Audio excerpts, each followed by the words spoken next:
My name is Ethan Caldwell, and the night I accepted the job at Tide's End Laundromat, it felt less like a choice and more like gravity.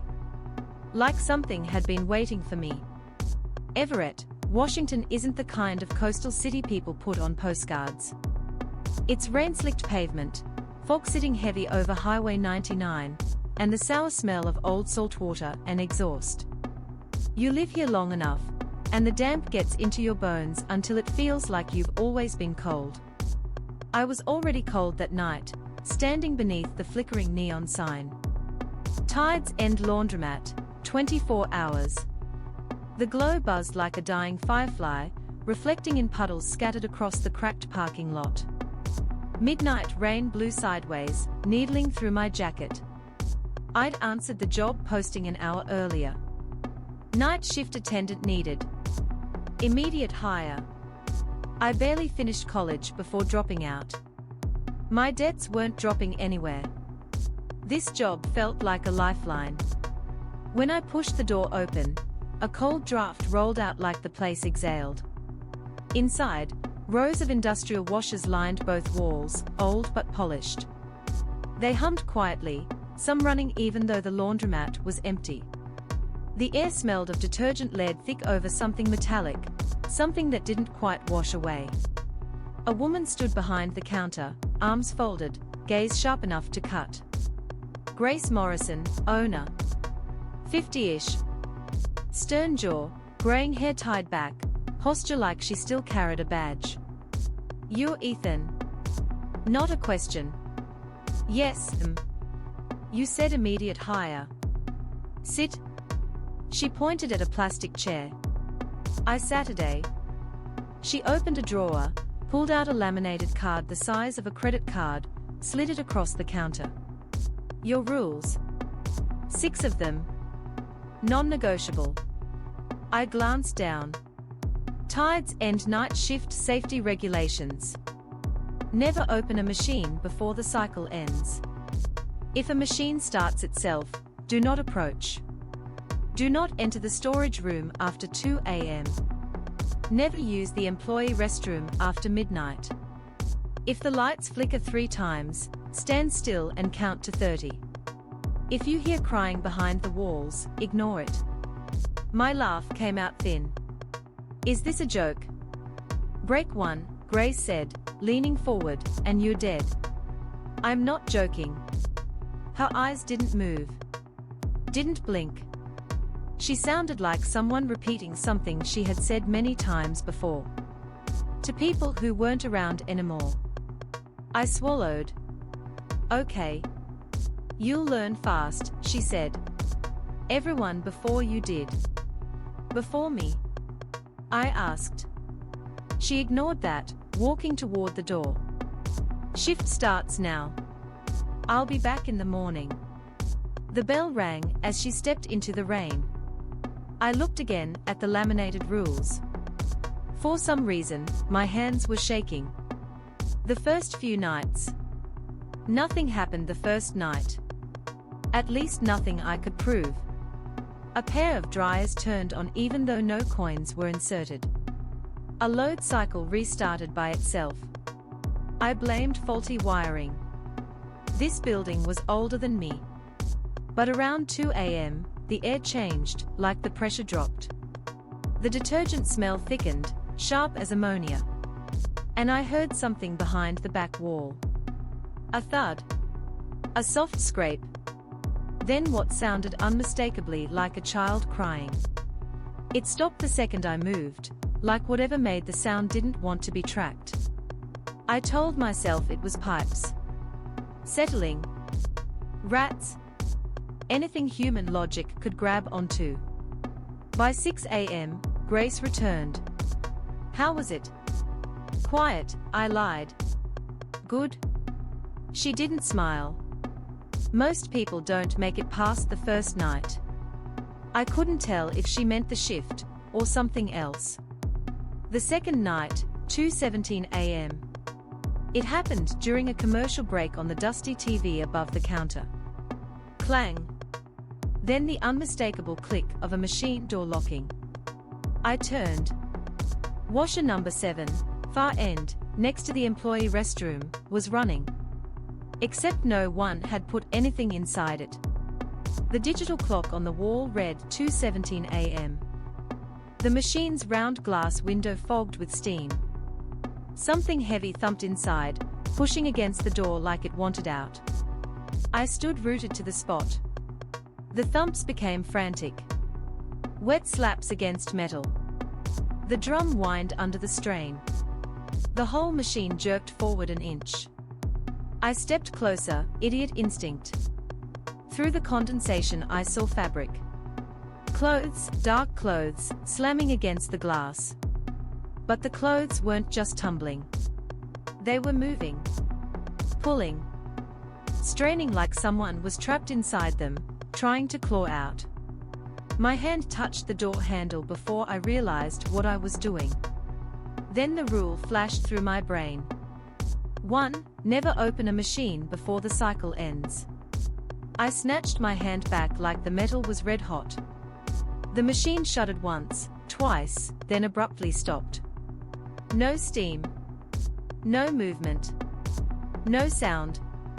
When I finally forced myself to lean in, the drum was empty. Except for a thin puddle of perfectly clear water. No clothes. No trace. Nothing. I sat behind the counter, shaking so hard I spilled half my coffee. I considered calling Grace. But before I touched my phone, the lights overhead flickered. Once. Twice. 3 times. My breath froze. Rule number 5. If the lights flicker 3 times, stand still and count to 30. I didn't move. The crying behind the wall started again. I counted with my eyes closed. When I reached 30, the lights steadied. The crying stopped. The 4th night, Grace arrives. She showed up at 1 a.m. sharp, dressed in full chemical hazmat gear. I stared. Are we expecting something? We? She shook her head. No. I am. She moved to machine number 12 like someone approaching a wild animal. She revved a portable electric chainsaw and pulled a heavy-duty black body bag from a duffel. What the hell are you doing? I whispered. Cleaning up, she said flatly. The machine rattled loudly, though it wasn't running. Something moved inside, slow and wet. Grace didn't flinch.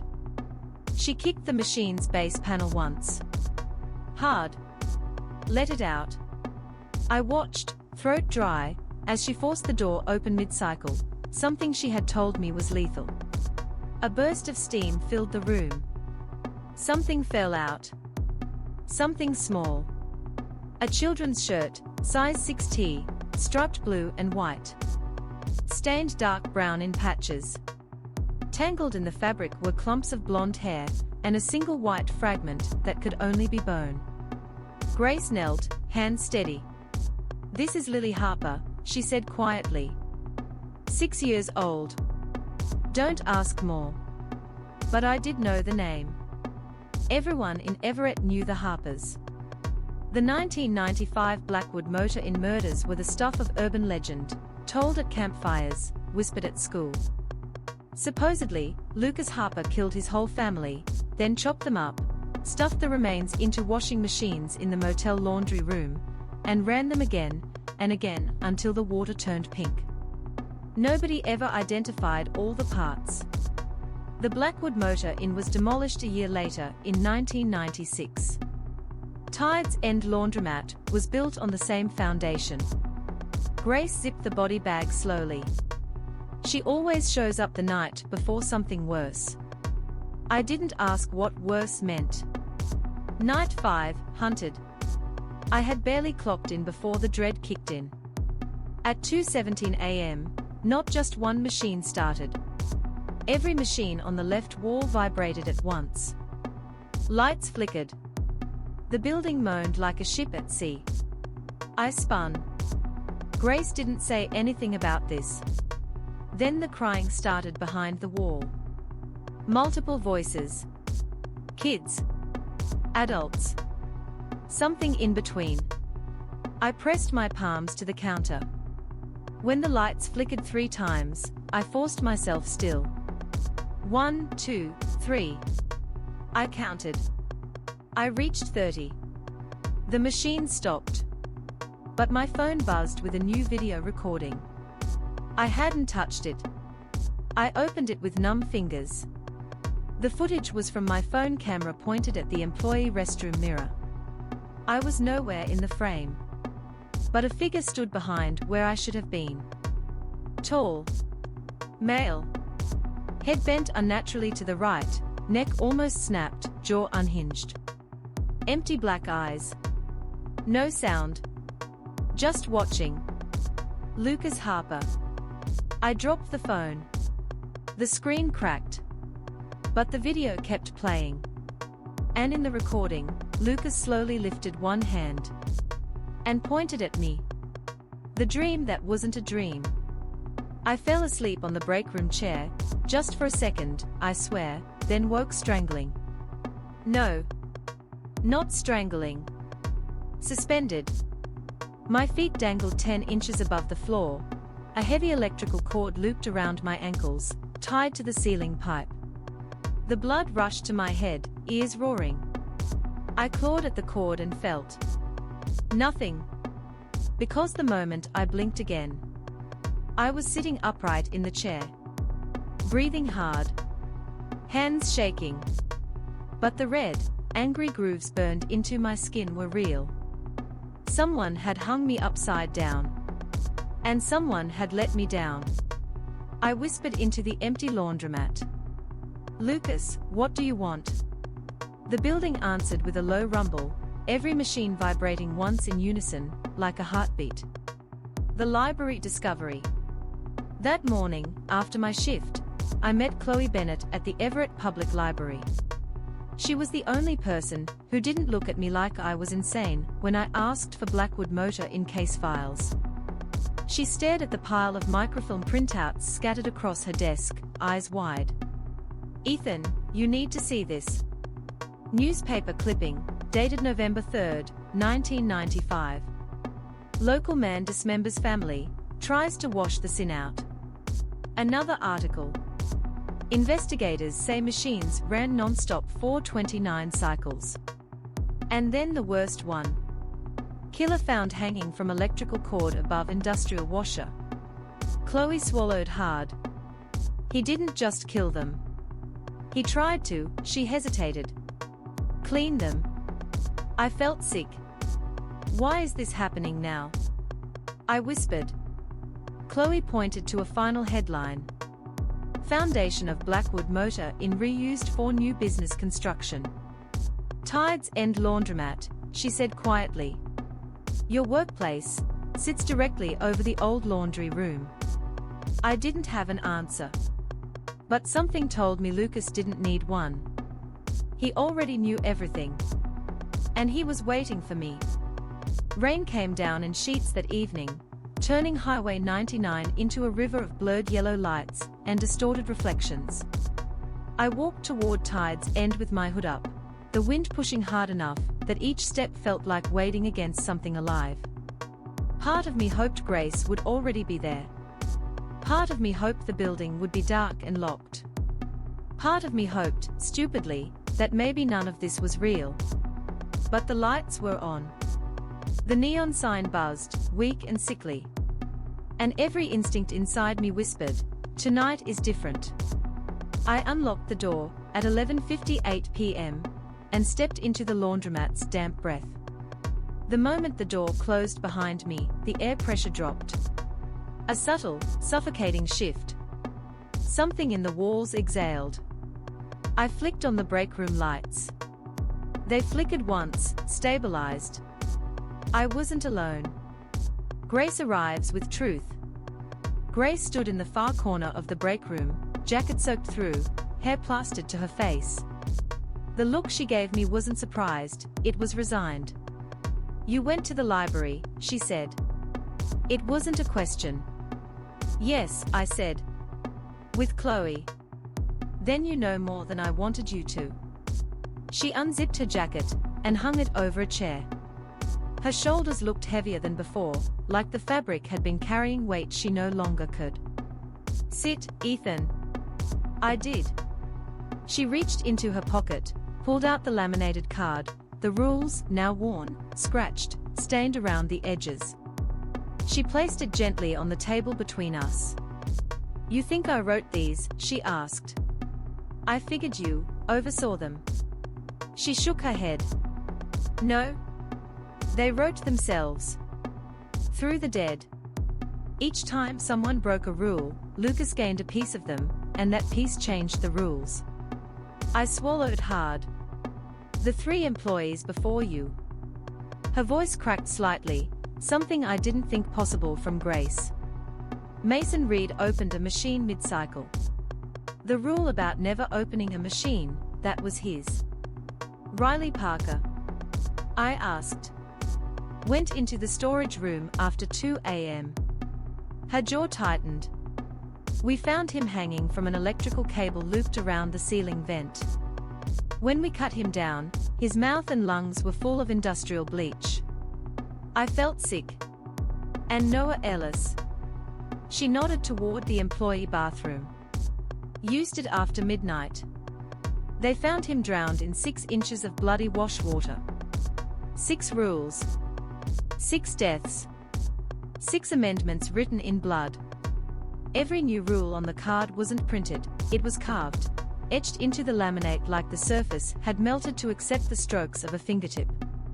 I touched the newest rule, Rule 6. The groove was deep. Too deep to have been made by a human hand without tools. "Lucas has been rebuilding himself piece by piece," Grace said. "Every time someone died, he kept what he needed." "Then why me?"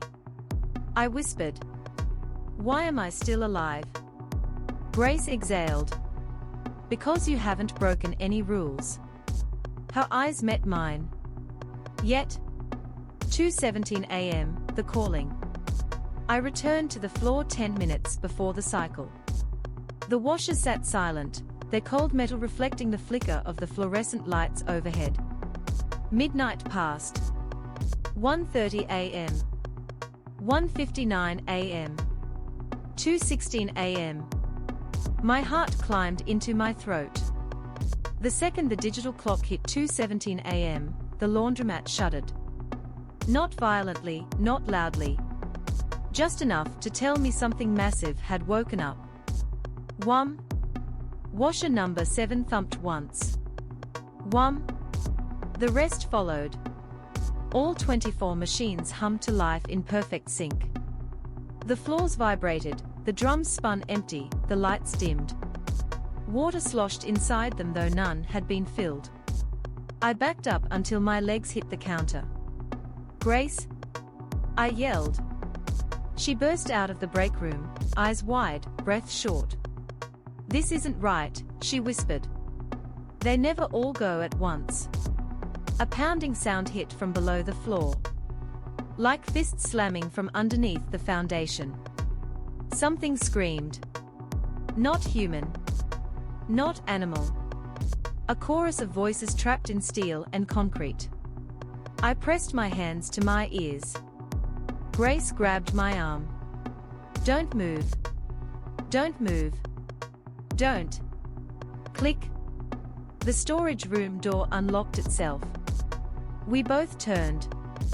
The door swung open slowly, like pushed by a gentle breeze. But there was no breeze. Only wet air, thick enough to see. Grace whispered, "He shouldn't be able to open that." "Lucas?" I said. "No," she stepped back. "Whatever's inside is worse." The storage room. The air smelled of mold, bleach, and something coppery beneath the surface. I should have run. I should have fled the building and never looked back. But the moment I took one step backward, the lights flickered. Once. Twice. 3 times. My muscles locked. Rule number 5. Count to 30. Don't move. Grace grabbed my sleeve. "Not now, Ethan, don't follow the rule." But I couldn't move. couldn't breathe. Something inside my head, deeper than thought, whispered, "Obey." When the light steadied, the storage room wasn't empty anymore. A bucket, large, industrial, 5 gallons, sat on the floor. Bleach. The label peeled, the lid cracked. Next to it, a note. A scrap of paper, soaked and sticky red. Grace stepped forward with trembling hands. She picked up the note. Her jaw clenched. She handed it to me. "Pour it at 217. End the cycle. Or I take you all. LH. Grace backed away, fear she didn't even try to hide spreading across her face. "He's changing the rules. He's never done that. He can't, he shouldn't." Her voice trailed off. Because she saw what I saw. A figure emerging from the shadows of the back hallway. Lucas Harper, full form. He wasn't mist now. He wasn't a flicker in the mirror. He wasn't a warped shadow, or a half-formed silhouette. Lucas Harper stood upright, barefoot on the tile floor, dripping water across the linoleum. His skin pale as bleached cotton. His eyes glossy black, no iris, no white. His head tilted at a sickening 90-degree angle, held up by fibers that strained visibly. His arms. Different sizes, stitched, warped, assembled. Human parts that didn't belong together. Grace whispered, "He has enough." He rebuilt himself. Lucas's jaw opened slowly. Too slowly. Like it wasn't meant to move that way. A groan rolled out. Metal grinding on metal. Even in death, he sounded mechanical, stuck between machine and man. He took one step. The machines hummed louder. Another step. Water inside number 7 bubbled violently, turning red. He placed the bucket of bleach on the counter in front of me. I didn't dare touch it.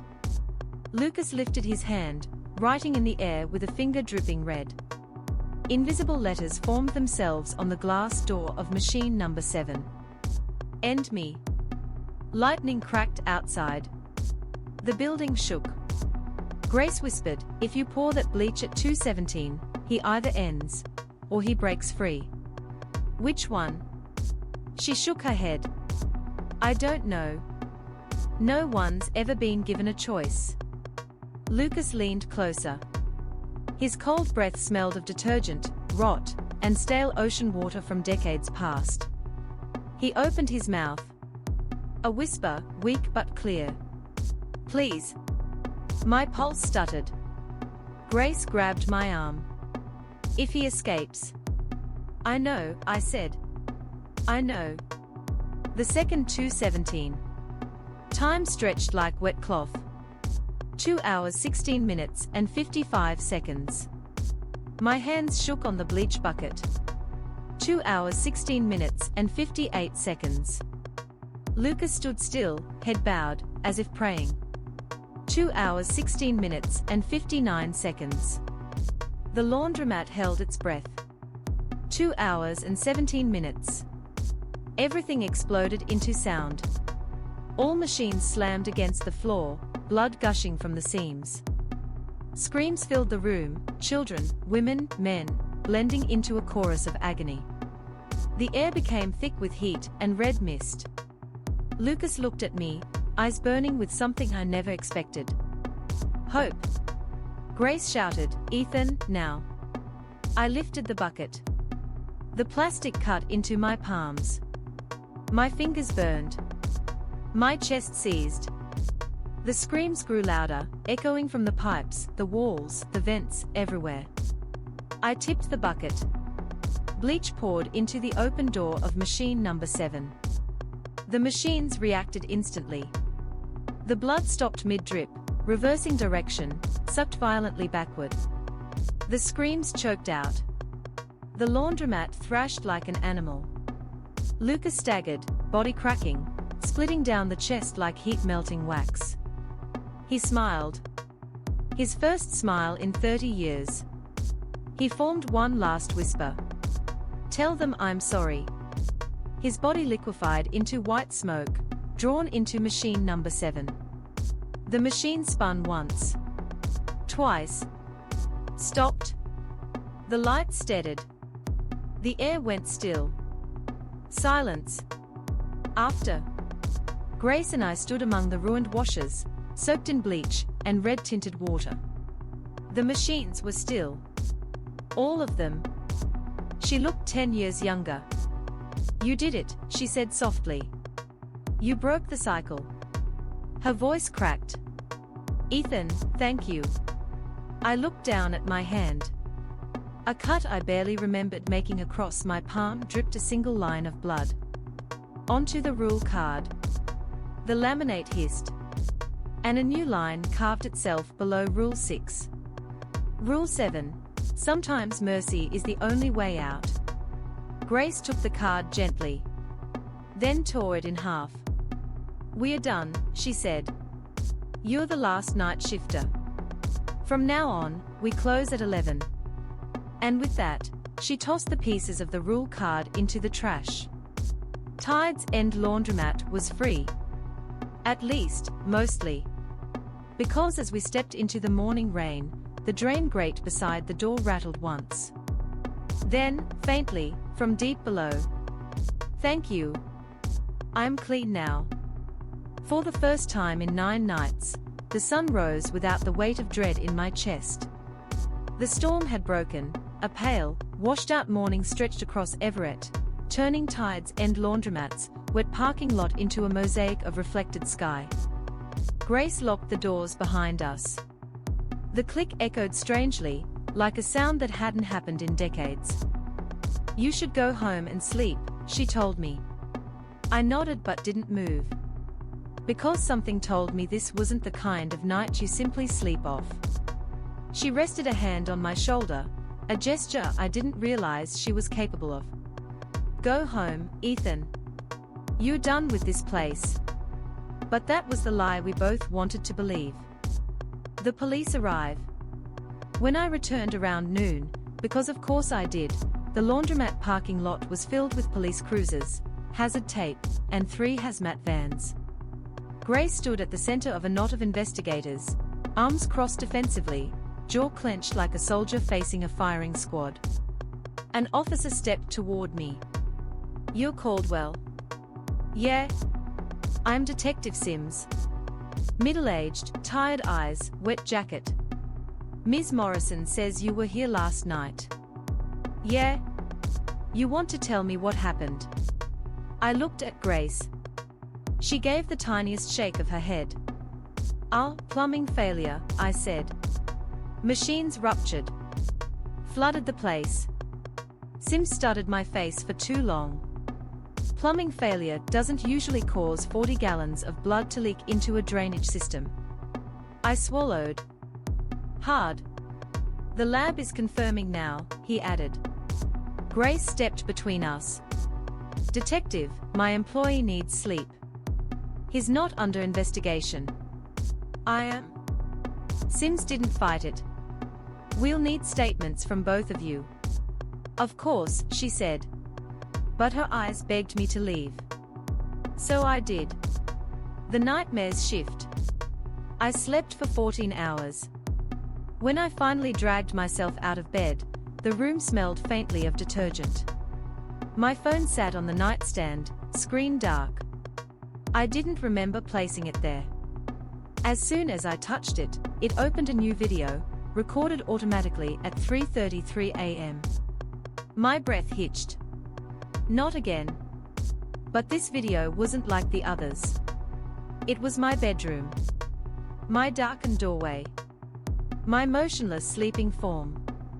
And standing beside my bed, not hostile, not twisted, not broken, was Lucas. His body was whole again. Not reconstructed from others. Not warped or stitched or half-formed. He looked young. Peaceful. Human. He leaned down in the video, whispered something into the sleeping version of me. No audio. Then he turned and walked toward the door, fading into a faint white mist before disappearing entirely. The video ended. I stared at the phone long after it went black. The message wasn't the scary part. The scary part was understanding what he didn't say. He wasn't haunting me. He was saying goodbye. Chloe's discovery. The next day, I met Chloe at the library. She looked like she hadn't slept either. I found something, she said, dragging me toward a dusty back table covered in microfilm printouts. Old police reports. Coroner notes. Interview transcripts. One stood out, titled, Harper Case Unreleased Supplemental Notes, Sealed 1995. Chloe pointed to a paragraph highlighted in shaky pencil. Subject repeated phrase before death. It wasn't me. I didn't do it. The water did. The machines did. Subject insisted the machines needed to be fed to stop taking more. Chloe's voice trembled. Ethan, what if Lucas wasn't the monster? What if the machines, or the place, or something older, was controlling him? My skin crawled. No, I whispered. I saw him. I saw what he did. But you also saw what he became, Chloe countered gently. Maybe he was as much a victim as anyone else. Maybe mercy really had been the only way out. The crew finds something. The laundromat stayed closed for a week while the cleanup crew stripped out flooring, removed machines, and cut deep into the foundation. Grace called me on the 8th morning. Her voice was thin, brittle. Ethan, you should get down here. When I arrived, she led me behind the caution tape into the gutted interior. A massive square hole had been cut into the floor. The concrete foundation beneath was stained pink and brown. Look, she whispered. At the bottom lay 29 washer doors, stacked in a precise vertical column like a macabre library shelf. Each door numbered. Grace's breath shook. These are from the Blackwood Motor Inn. How are they here? They weren't, she whispered. Until last night. The deeper we stared into the pit, the more the air shifted. As if the space itself remembered. And then, faintly from below. Thank you. Chloe's voice echoed in my mind. What if he wasn't the monster? Grace looked like she wanted to run. But she didn't. She stood firm. Strong. The woman she used to be, a cop, glimmered beneath her eyes. Fill it, she told the workers. Now? They sealed the pit with concrete. Put down new flooring. Replaced the machines. But I knew. You don't bury a story like this. You only cover it. The last visit. A week later, I visited Tide's End for the last time. No neon sign. Number 24-hour schedule. Grace had locked the doors at 11 p.m. sharp. She stood behind the counter, arms folded. You okay? I asked. I am, she said. For the first time in a long time. She handed me a small envelope. Inside, the broken rule card, reassembled with tape. The tear marks glowed faintly red, like veins. She tapped Rule 7. You wrote this, she said. It wasn't me, I whispered. No, she smiled softly. It wasn't. She locked up the laundromat and tucked the keys into her coat. You leaving Everett? She asked. Maybe, I said. There's not much keeping me here anymore. Take care of yourself, Ethan. You too. We walked apart in the rainy parking lot. But before I got in my car, I heard her call out. And Ethan. I turned. Whatever comes next. Don't ignore it. Her expression was unreadable. I wasn't sure if she was warning me or reassuring me. Maybe both. The final 2:17. I left Everett a week later. Rented a small studio in Tacoma. A fresh start, or something close to it. But on the 9th night in my new place, I woke in the dark. Not from a nightmare. Not from a sound. From the sudden overwhelming certainty that someone was watching me. The clock read 2:17 a.m. My hands trembled as I reached for my phone. Terrified there would be a video. A reflection. A voice. But the screen was blank. Then something shifted in the quiet. Not threatening. Gentle. A soft thump came from my kitchen sink. A single drop of water hitting the steel basin. My breath caught. I walked slowly to the sink, each step echoing in the small apartment. Water dripped from the faucet. Clear. Clean. Then, just once. From the drain. It's done. Not sorrowful. Not angry. Peaceful. I whispered back, barely audible. Goodbye, Lucas. The dripping stopped. The apartment fell silent. Epilogue. 2 months later, I returned to Everett for a day trip. The laundromat was open. Bright. Busy. Machine number 7 sat unplugged in the corner. No one touched it. No one questioned it. Grace saw me through the window and lifted a hand in greeting. Maybe she'd been freed too. Chloe sent me an email last week.